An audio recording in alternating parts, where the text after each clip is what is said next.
اللہ الرحمن الرحیم۔ حضرت علی رضی اللہ تعالی عنہ نے فرمایا، دنیا والوں پر اپنا دکھ ظاہر مت کرو، کیونکہ وہ وہاں چوٹ ضرور مارتے ہیں جہاں پہلے سے زخم ہو۔ لوگ ہمارے اندر ہمارا دکھ تلاش نہیں کرتے، ان کو اس تماشے کی کھوج ہوتی ہے جو ہمارے ساتھ ہوا۔ ایک شخص حضرت علی رضی اللہ تعالی عنہ کی خدمت میں پیش ہوا اور کہنے لگا، یا علی، آپ فرماتے ہیں کہ اللہ تعالیٰ نے زمین پہ ہزاروں نعمتیں انسانوں کے لیے پیدا کی، تو یہ دکھ تکلیف اللہ تعالیٰ نے کیوں پیدا کیے؟ تو حضرت علی رضی اللہ تعالی عنہ نے فرمایا، اے اللہ کے بندے، شکر کرو کہ اللہ تعالیٰ نے دکھ کو پیدا کیا۔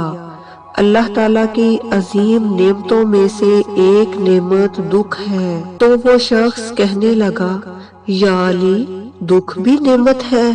تو حضرت علی رضی اللہ تعالی عنہ فرمانے لگے، اے شخص، دکھ انسان کو مضبوط بناتا ہے اور خوشیاں انسان کو کمزور کرتی ہیں۔ اللہ تعالیٰ جس انسان کو نوازنا چاہتا ہے، عظیم مقام دینا چاہتا ہے، تو اسے تکلیف اور دکھ کی راہ بخشتا ہے، تاکہ وہ مضبوط بن کے اتنا سیکھ لے کہ اپنی منزل تک جا پہنچے۔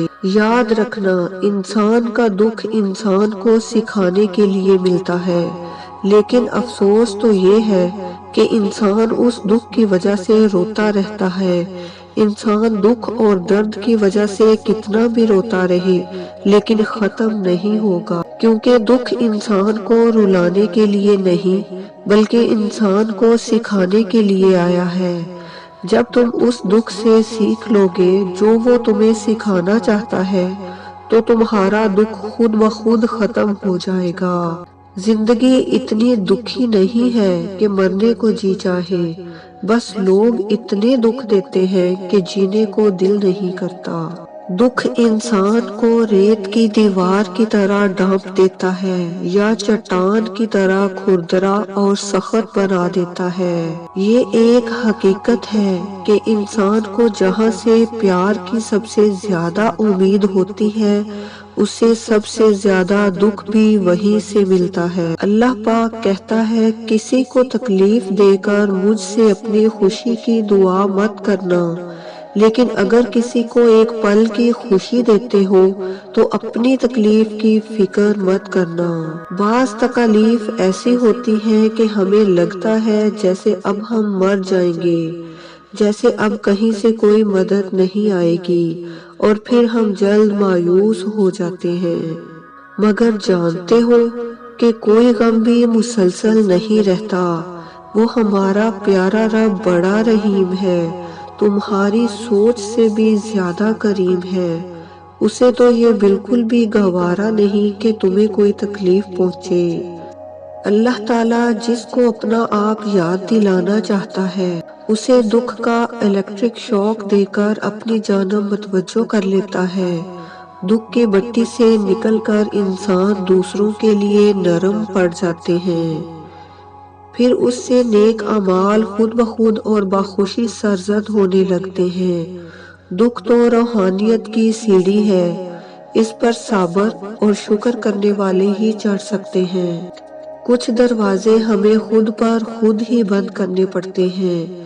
زندگی بھر خود فریبی اور خوش گمانیوں میں رہنے سے بہتر ہے کہ انسان ایک ہی بار خود کو جھلستی ہوئی حقیقت کے روبرو کر لے۔ یہ قدرت کا قانون ہے کہ جو انسان کسی کو استعمال کر کے اسے دھوکہ دے کر اپنی خوشیاں حاصل کرتا ہے، وہ کبھی نہ کبھی خود اس سے بھی زیادہ دوسروں کے ہاتھوں استعمال ہو کر زندگی میں دکھ سہتا ہے۔ اللہ پاک فرماتا ہے، تم مانگو مجھ سے، تمہارا مانگنا اچھا لگتا ہے مجھے، تم کیوں پریشان ہوتے ہو؟ کیا میری قدرت پہ یقین نہیں تم کو؟ میں تو تمہاری شہ رگ سے بھی زیادہ قریب ہوں۔ جب تم اپنی ماں کی نیت پر شک نہیں کر سکتے تو اس پر کیسی بے یقینی جو تم سے 70 ماؤں سے بڑھ کر محبت کرتا ہے۔ مجھ سے مکمل یقین کے ساتھ مانگ کر تو دیکھو، پوری دنیا کو تمہارا وسیلہ بنا کر تمہیں نہ نوازا تو کہنا۔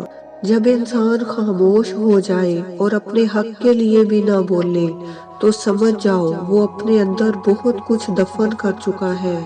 اے بلندیوں کے بادشاہ، اے رب کائنات، ہمارے دلوں کو شیطان کے شر سے بچانا، صرف اور صرف اپنی رضا کا غلام بنانا۔ اے رب پاک، ہم سب کو ہمیشہ خوشحال اور آباد رکھنا، آمین۔ توبہ ایسا دروازہ ہے جو موت کی ہچکی تک کھلا رہتا ہے۔ دعا ایسا عمل ہے جو تقدیر کو مات دے سکتی ہے۔ ضمیر ایسا ساتھی ہے جو ہمیشہ حق کی راہ دکھاتا ہے۔ آپ خود ہی اپنے لیے بہترین دلاسا ہیں، بہترین دوست، بہترین دنیا اور مشکل وقت میں بہترین تھپکی جو آپ کو کبھی ہمت ہارنے نہیں دیتی۔ کبھی کبھی ہم خود سے بھی اتنا دور ہو جاتے ہیں کہ چاہتے ہوئے بھی اپنے من میں جھانک نہیں پاتے۔ بیزاری کی ایک کیفیت نہیں بلکہ مکمل اذیت ہے۔ انسان دنیا میں جتنا مرضی تکبر کر لے، آخرکار اس گوشت نے کیڑوں مکوڑوں کی غذا ہی بننا ہے، ہڈیوں نے بوسیدہ ہو کر مٹی کے نیچے ہی جانا ہے۔ یا رب، تو ہی اول، تو ہی آخر، تو ہی ظاہر، تو ہی باطن، ایک اور کرم فرما مجھ پر، میرے سارے غم اتار یا رب، اور اپنا رنگ چڑھا مجھ پر۔ دنیا میں کبھی کسی اچھے انسان کو تلاش مت کرنا، خود اچھے بن جانا، ہو سکتا ہے آپ کے اس کام سے کسی اور کی تلاش ختم ہو جائے۔